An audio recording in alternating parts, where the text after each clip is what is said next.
Ça oui, parce qu'il y a le ménage, c'est vrai, c'est vrai. Ça fait depuis les débuts. Madame. D'accord.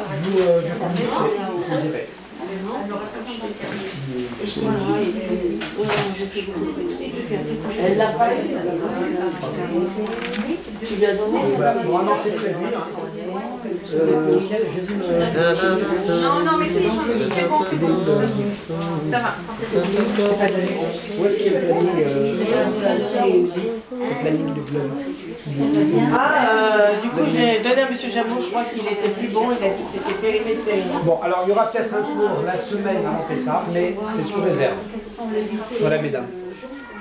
Donc sinon, c'est le dernier cours avant Pessah pour vous permettre de vaquer à vos occupations. Pessahik. Donc voilà, on arrête en général, c'est ce qu'on a l'habitude de faire, on arrête toujours un mois avant pour Purim. Alors normalement, on a l'habitude, mesdames, si vous plaît, petite attention.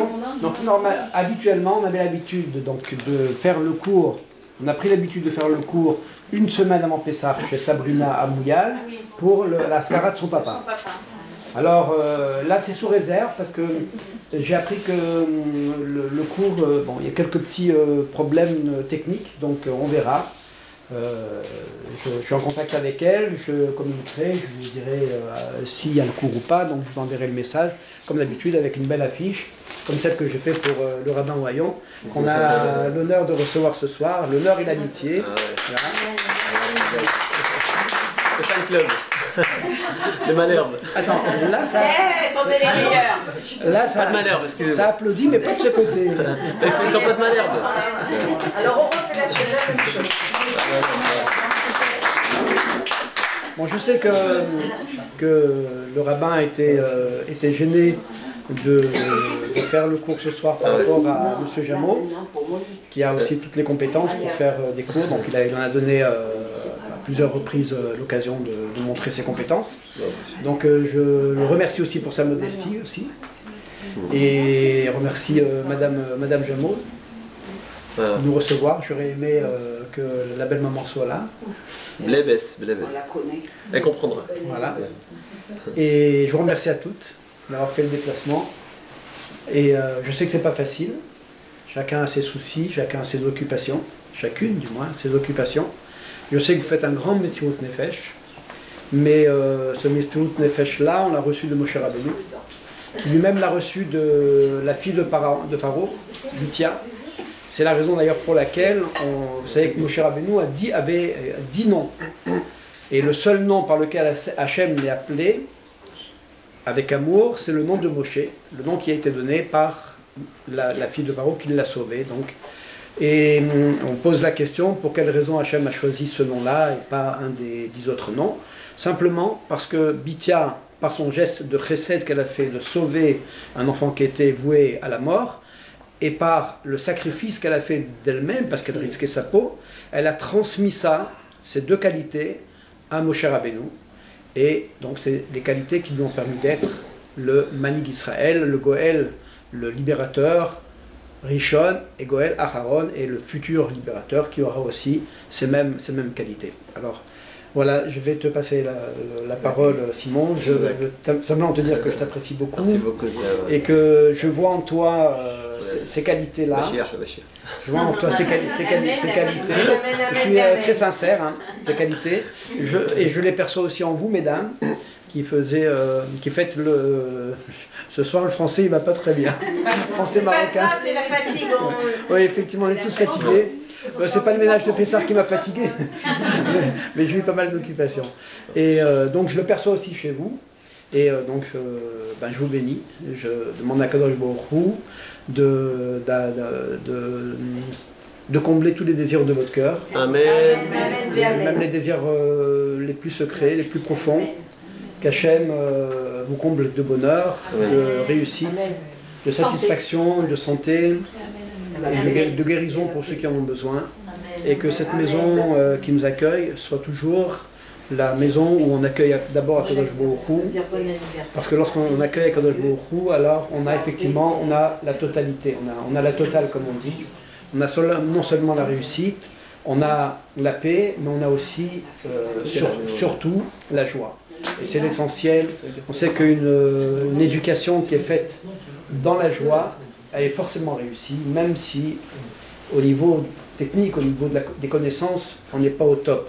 Mais s'il y a la joie, alors tout rentre, tout passe. Voilà, mesdames. Merci. Voilà, donc effectivement, à mon tour, je me dois de commencer par remercier Madame Jameau, bien sûr, et Rav David Jameau. C'est vrai, j'étais plus que gêné, j'étais embêté, parce que Rav David Jameau, j'ai étudié avec lui à un moment, et c'était presque mon Rav. Alors je vous le dis, d'accord? Voilà. Oh, Hachem. Et Rav Daniel Zekri, je le remercie du fond du cœur pour nous donner l'opportunité justement de pouvoir s'exprimer devant un public féminin. C'est pas toujours évident. Bien que ça rigole pour rien, mais c'est pas grave, d'accord, on va y aller. Alors, Madame Kadouz, tenez-vous bien.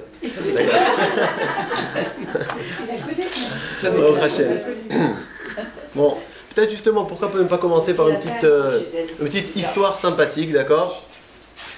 Parce que très souvent, on se dit que les femmes ont une Emouna Peshuta, une Emouna toute simple, une foi, un Kadosh Baruch Hu simple.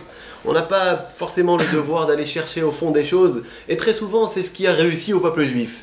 D'avoir une émouna, une certaine émouna en Kadosh Baruch Hu qui ne va pas chercher plus loin que la simplicité des versets de la Torah, que d'essayer d'accomplir ce que la Torah demande sans essayer de chercher « Ah, et pourquoi ?» Et tant que j'ai pas compris, ben je fais pas.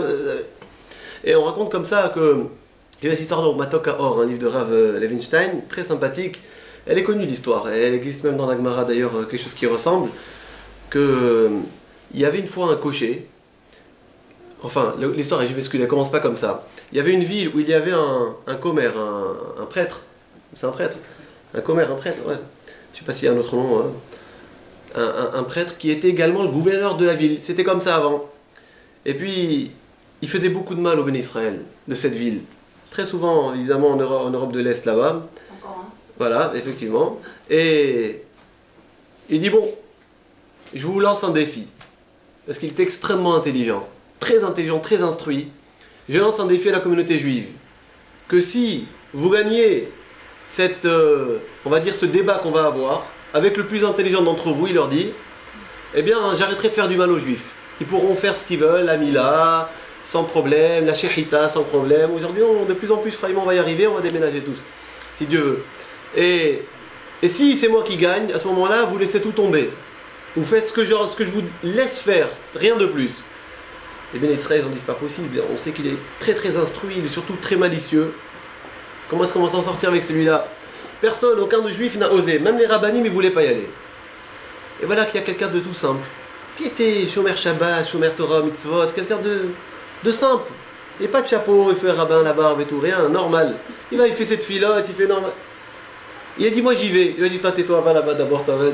Il a dit, non, j'y vais. Et il a dit quelque chose d'intelligent. Il a dit, écoutez, si je réussis, vous direz que c'est la Torah d'Hachem qui a réussi. C'est Moshe Rabbeinu qui a gagné.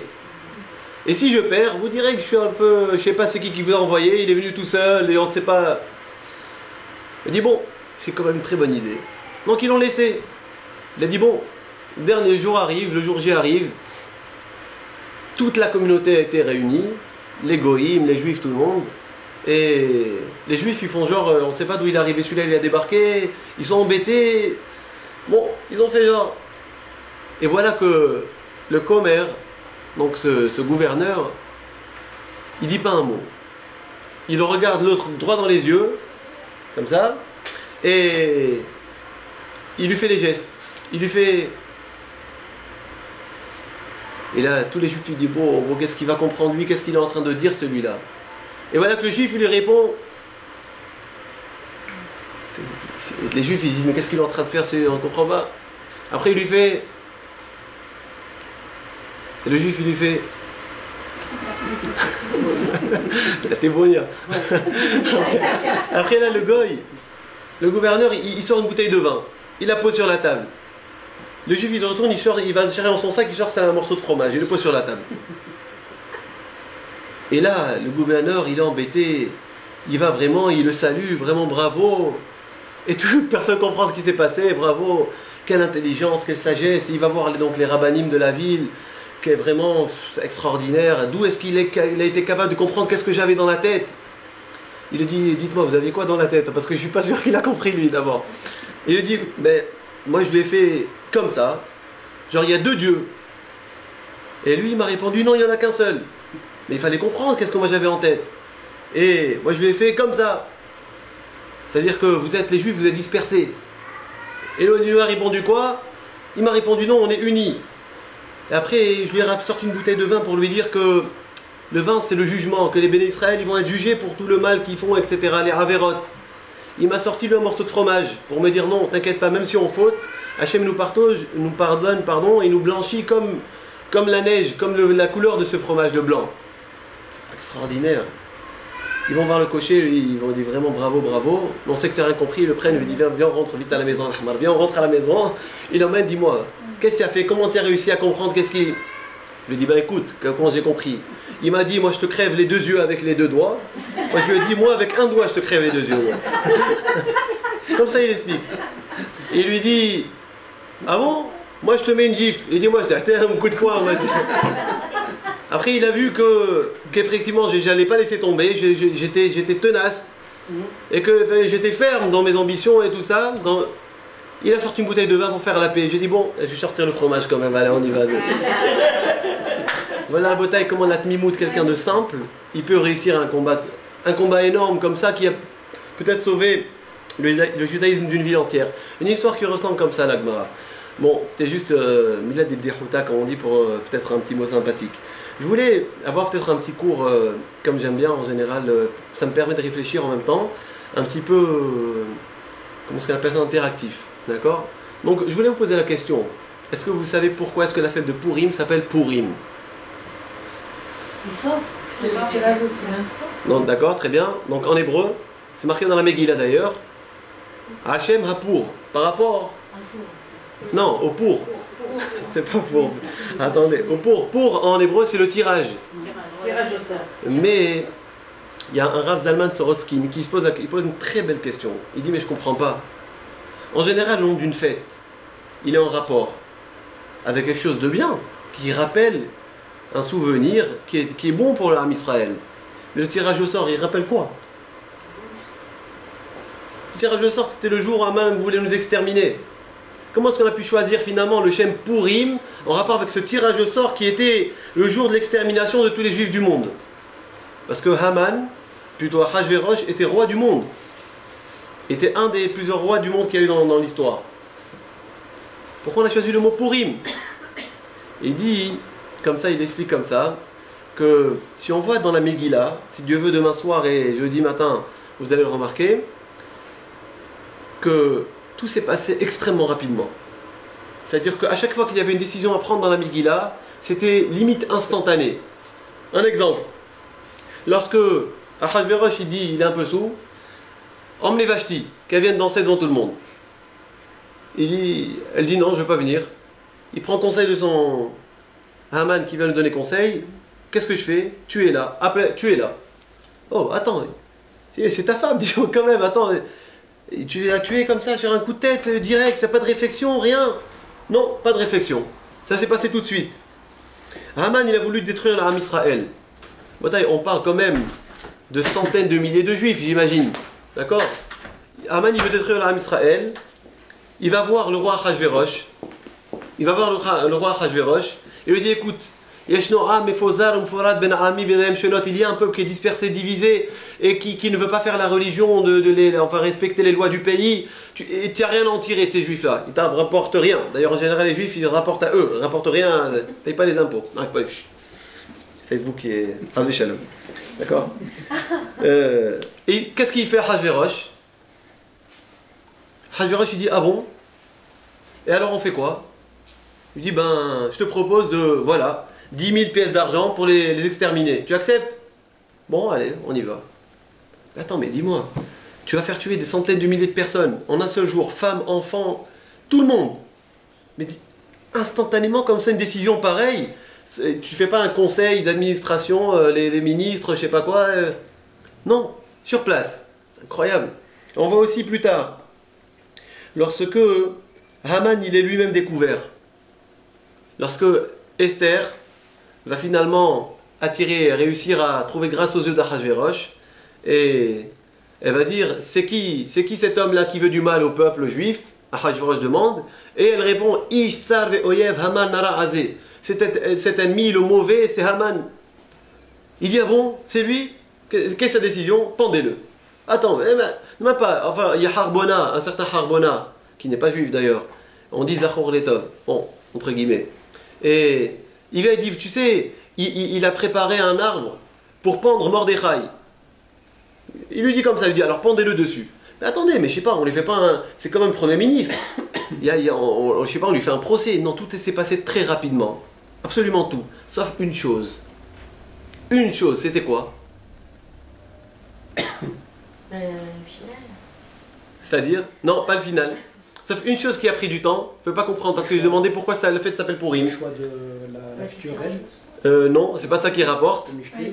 Il rapporte le tirage au sort. Comment? Il dit que le tirage au sort, Haman, ça s'est passé quand? Ça s'est passé quand le tirage au sort? Parce qu'on devait être exterminé le 13 Adar. Mais le tirage au sort a eu lieu quand? Le 13 Nissan, 11 mois auparavant. S'il y a une fois dans la Megillah entière où ça ne s'est pas passé instantanément, c'était tirage au sort. Il a fallu attendre 11 mois plus tard, le 13 Adar, pour exterminer les Juifs. Il dit en réalité, je me suis dit... Voilà, exact. 14 Adar Purim. Ah ben oui, c'est fait exprès justement. Ah, d'accord. D'accord, Hazak. C'est pas grave. Et... ça arrive. D'accord, et donc justement, s'il y a bien une chose qui a réussi au Ham Israël, c'était ce tirage au sort, parce que ça ne s'est pas passé rapidement. Et c'est la raison pour laquelle la fête de Purim s'appelle Purim. Parce que le tirage au sort, c'était quelque chose de bénéfique pour le Ham Israël. Parce qu'il y a une certaine attente. Comme ça, il explique le Rav Zalman Soroskin.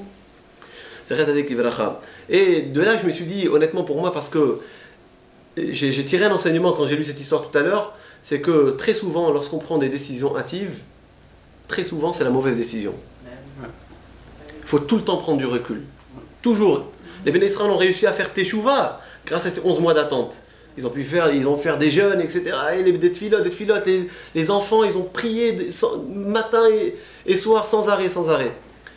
Toujours, lorsqu'on doit prendre une décision, surtout lorsqu'elle est délicate, lorsqu'on veut, peu importe, on se dit, ah, ce qu'il a fait le petit, c'est pas bien. Je sais pas moi, ce qu'a fait ma femme, c'est pas bien. Ce qu'a fait mon mari, c'est pas bien.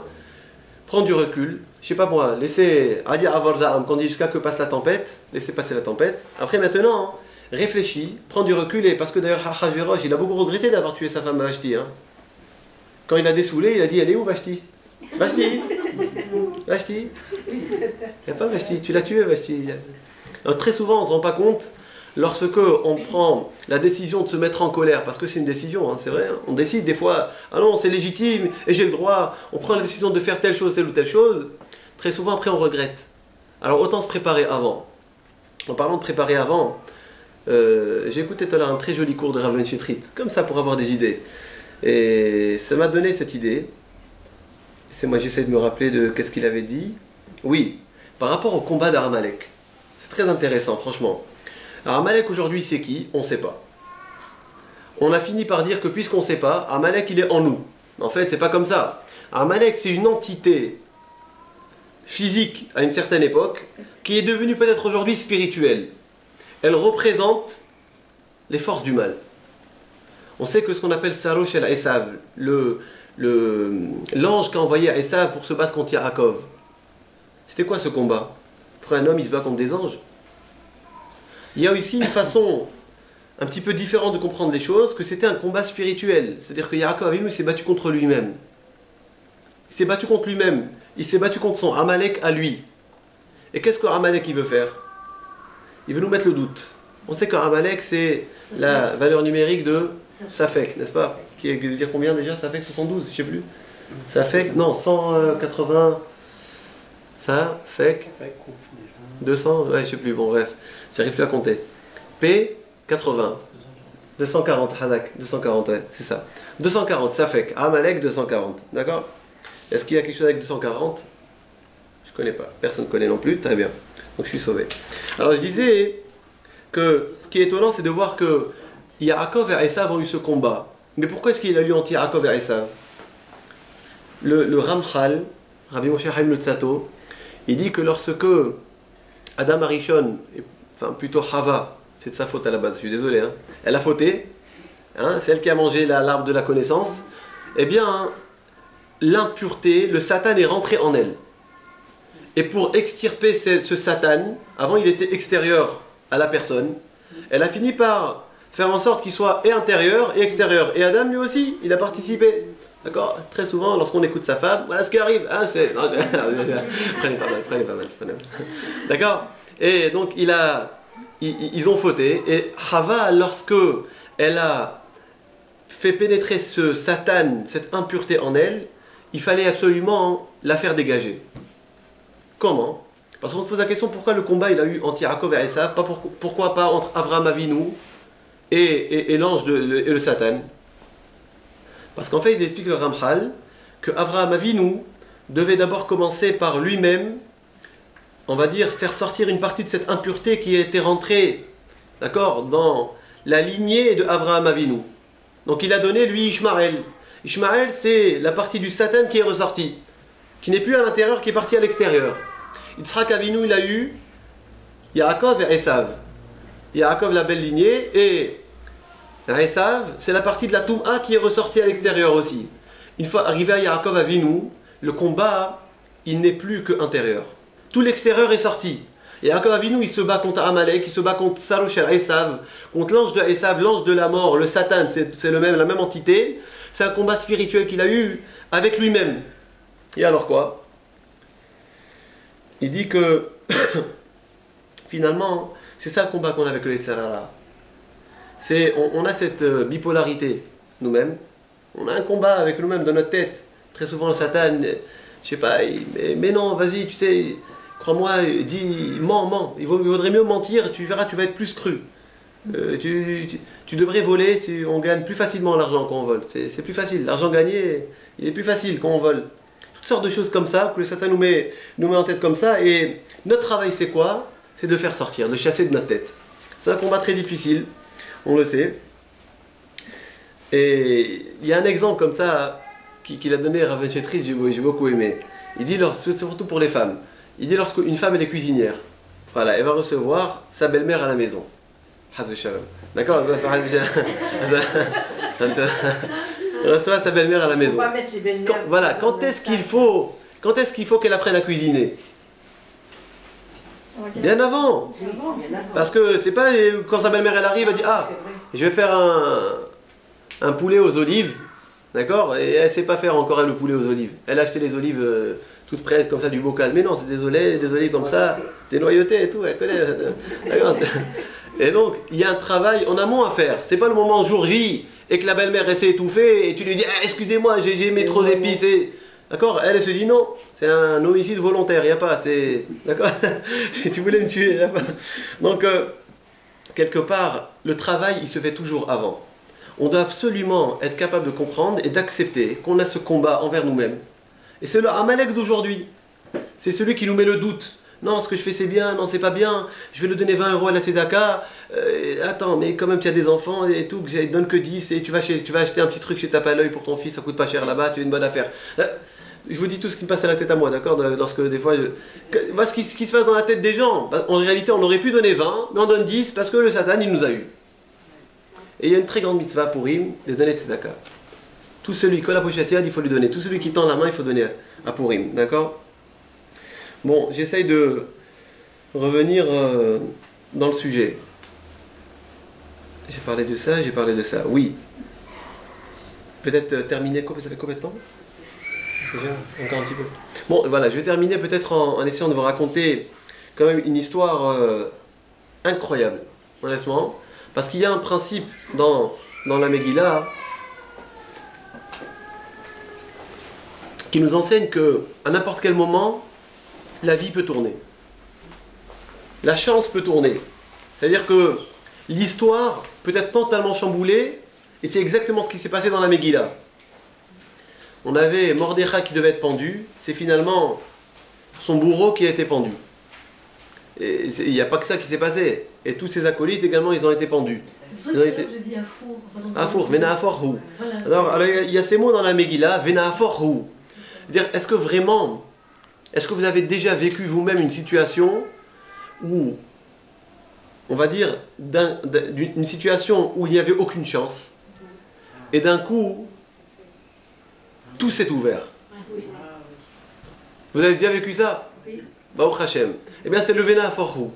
Ben, je vais vous dire, je connais une famille La situation qui s'est retournée. voilà, qui a vécu cette situation le jour même de Purim. Alors je vous dis, voilà, c'est l'histoire de 3 frères.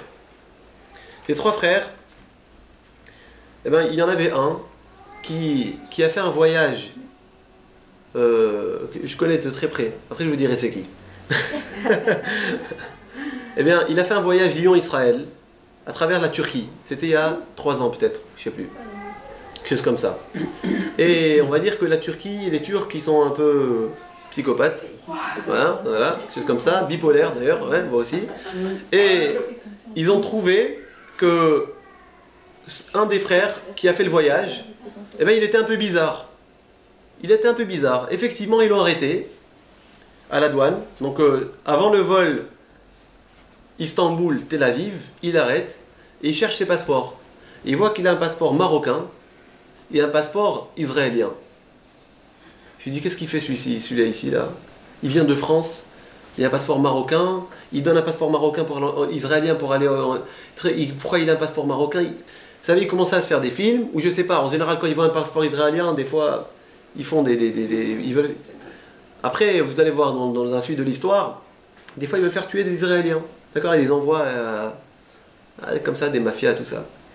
Et donc, ils vont le foutre en prison. En disant que c'est un espion. Un espion israélien. Parce que très souvent, les espions israéliens, ils sont envoyés dans les pays musulmans et il faut qu'ils parlent arabe. Donc lui, il a un passeport marocain, il parle arabe, etc. Il a une bonne tête, des fois un peu d'arabe comme ça, il était un peu défoncé. D'accord? Et voilà. Voilà, l'histoire se corroborait pour eux, c'était parfait. Le problème, c'est qu'on était à la veille de Purim.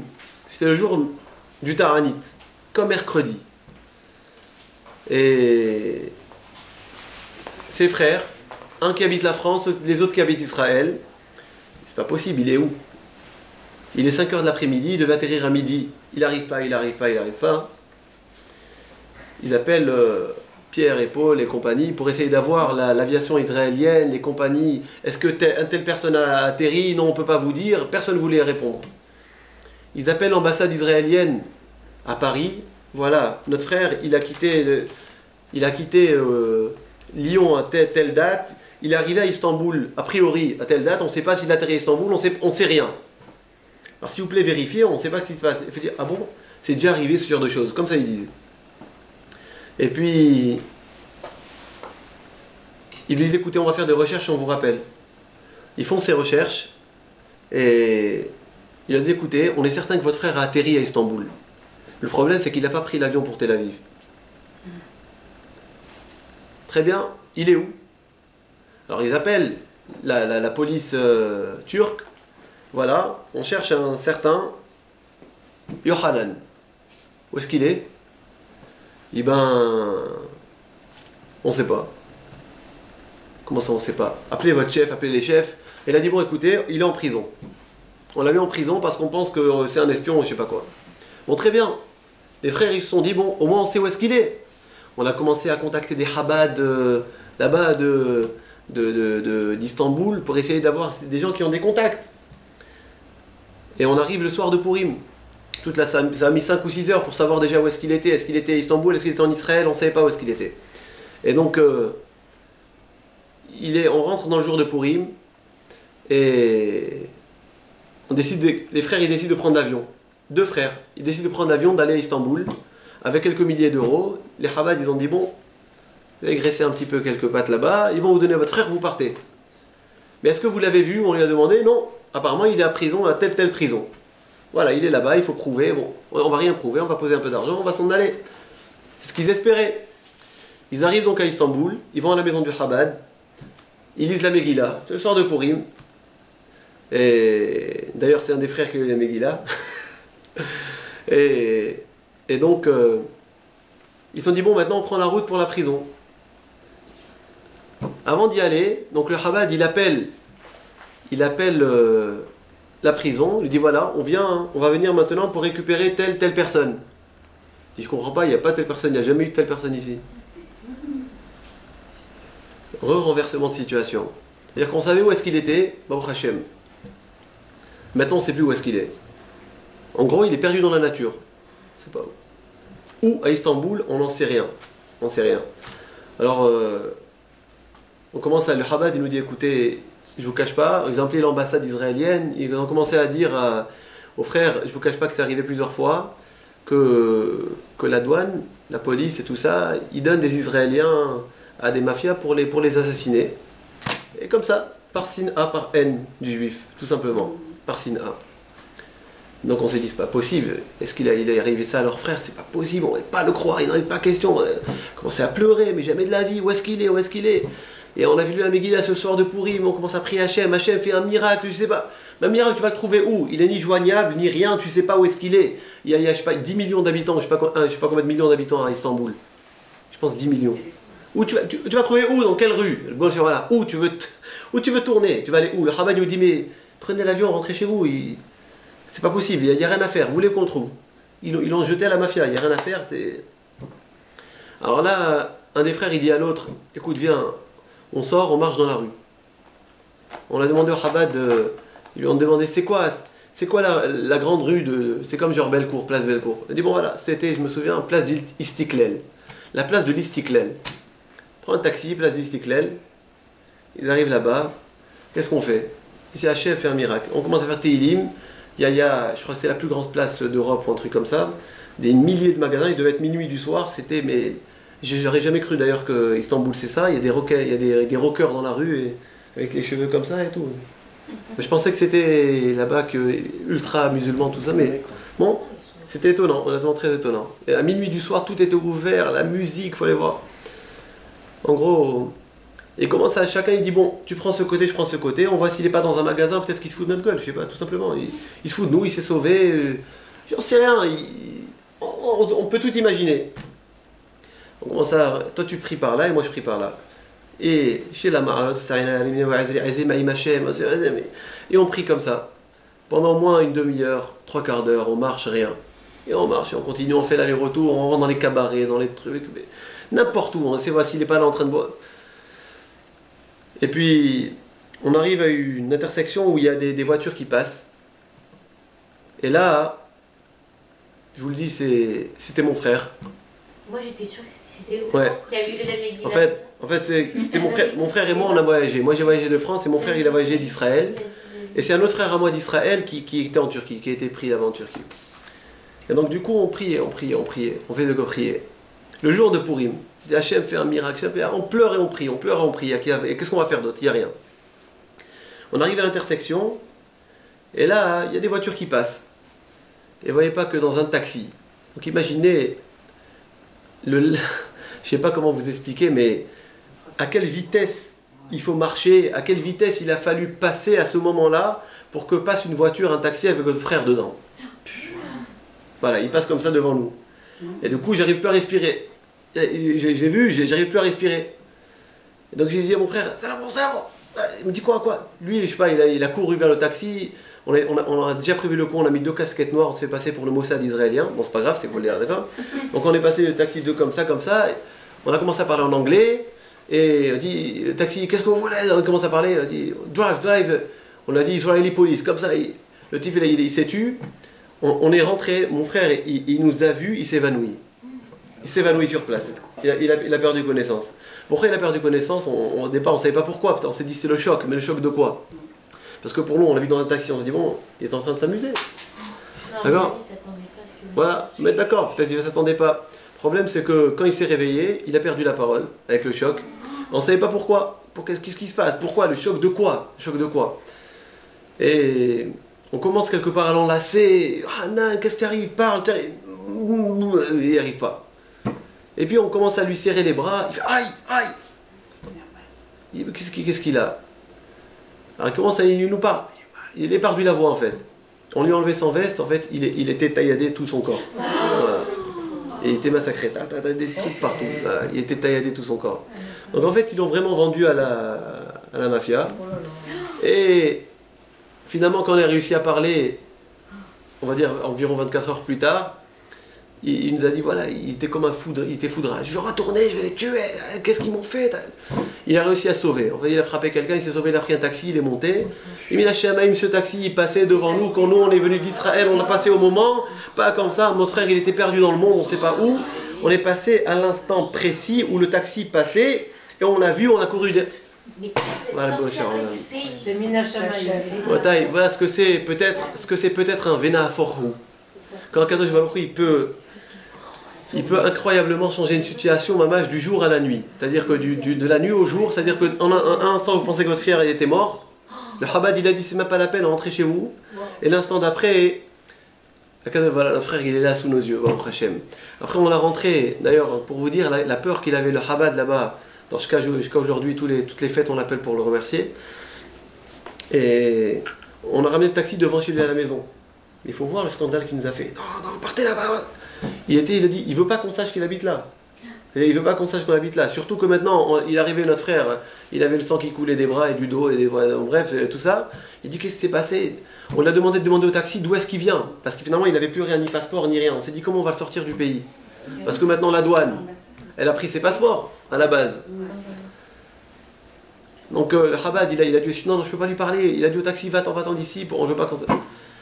Le Chabad, il a dit, je suis désolé, vous pouvez pas dormir chez moi, j'ai très peur. Il nous a envoyé, d'abord mon frère, on l'a emmené dans un hôpital américain.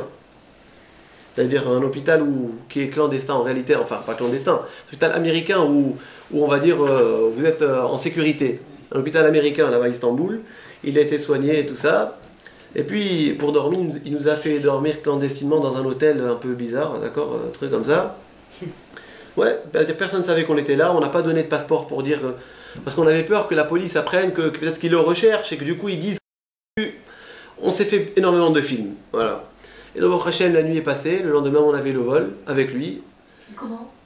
En avion, sans passeport. On a été le matin à l'ambassade, il nous a donné un laissez-passer. On a raconté à l'ambassade, justement, parce que l'ambassade israélienne qui est secrète là-bas, c'est pas marqué ambassade d'Israël, hein, en Turquie, vous pouvez l'imaginer.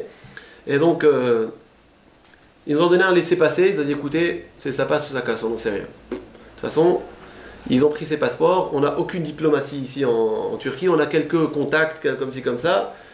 Voilà, on espère que les douaniers, ils ont pas un dossier, ils n'ont pas fait un dossier sur lui, quoi. Bon, Hachem, il est en vie, il va se marier, si Dieu veut, dans 2 mois. Bezrat Hachem. Voilà. Bon, Hachem, grâce à Dieu. Bon, pour vous dire qu'Akadosh Baruch Hu, je ne sais pas comment est-ce qu'on a vécu ça. Il y a combien de temps? C'était peut-être pour il y a 3 ans ou 4 ans, je sais pas. Voilà, j'étais là, on était à Lyon et à la Vachalom, le Grand Bamaman. Ça dure 5 heures, il était encore en vie, et c'est incroyable parce que c'est la dernière fois de sa vie qu'il a lu la Megillah. Et il n'avait pas lu depuis longtemps parce qu'il y avait des rabbinim avant tout ça, avant lui, enfin avant qu'il s'en aille quoi. Et donc je lui ai dit, je suis désolé, est-ce que vous pouvez lire la Megillah à la synagogue? Et c'est incroyable parce que je l'avais dit au Ramaman, d'ailleurs lui, quelque part, il m'a dit j'aimerais bien lire la Megillah comme ça. Alors je lui ai dit bien sûr, avec grand plaisir, vous voulez lire le matin ou le soir? Il m'a dit le soir. Alors je lui ai dit, ouais, mais quand même, je suis le Hazan de la synagogue, c'est pas honteux que je lis. Il m'a dit, non, si tu veux, je lirai le soir, vous lirez le matin. Comme ça, il m'a dit, Grand Maman. Je dis, bon, d'accord, si c'est comme ça, il n'y a pas de problème. Alors, du coup, l'après-midi, je l'ai appelé, s'il vous plaît, vous pouvez lire le soir et le matin, s'il vous plaît, parce que je pense pas être là, effectivement. On est rentré vers 17h, j'étais à Lyon, moi. Mes frères, ils étaient à midi à Yerushalayim, au Hachem. Et donc, j'ai fait, je crois, le plus beau michté de ma vie. C'est-à-dire que j'ai pleuré à l'anissim, vers la niflaot, vers la nehamot, ce que c'est pleurer pour les miracles. De vivre un miracle pareil, je vous le dis à quel point le Satan il est fort, parce que je vais peut-être terminer sur ça. Sur le moment, et je crois même que j'ai même pas dit blinéder, je sais pas, et que Dieu me pardonne. Et j'ai dit que j'allais partir à Bitab Nebrak. C'est fini. Je prends mes valises, j'ai vu un miracle pareil, c'est pas possible que la voiture elle passe comme ça et. C'est pas possible. C'est pas possible. Je dis c'est pas possible. On prend les valises, chérie, fais les valises, les enfants, allez on y va. Sur le moment, mais attends, reprends le bicheté. Effectivement, j'ai passé une nuit, j'ai changé d'avis. Je vous le dis tout de suite. Le Satan tout de suite m'a dit, mais arrête, et tu sais, la parnassa, et comment, et Malher, c'est qui va s'en occuper. Plein de choses comme ça. Est-ce que c'était une bonne décision ou non? Je n'en sais rien. En tout cas, aujourd'hui, Baruch Hashem, j'ai la chance de vous raconter ça. Et qu'on ait la Emunah en Kadosh Baruch Hu, Kadosh Baruch Hu, il peut changer ce qui est nécessaire d'être changé dans l'histoire. Voilà. Nous, ce qui est notre devoir, c'est de prier à Kadosh Baruch Hu. Ce qui doit être changé sera changé. Merci de votre attention. Purim Sameach. Voilà, j'ai pas plus que ça. Baruch Hashem. Voilà. Merci beaucoup. Ouais, Baruch Hashem. Bon, pour information, c'est 15 millions ici. C'est combien? 15 millions d'habitants. Moi, je me souvenais de 10 millions.